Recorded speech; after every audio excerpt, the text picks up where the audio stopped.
22 പട്ടാളക്കാർ ഈ കാർഗിൽ യുദ്ധത്തിൽ രാജ്യത്തിന് വേണ്ടി ജീവൻ കൊടുത്തു.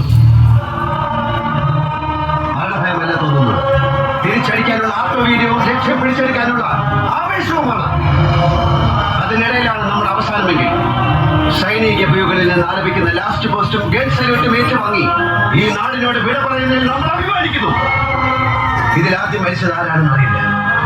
പക്ഷെ ഇതുപോലെ മരിച്ചു വീഴുന്നവർ പകർന്നു തരുന്ന ആത്മവീര്യവും കാശ്മീർ മുതൽ കന്യാകുമാരി വരെയുള്ള കോടിക്കണക്കിന് ജനങ്ങളുടെ പ്രാർത്ഥനയും കൂടി ഉള്ളപ്പോൾ പിടിച്ചെടുത്തിരിക്കും.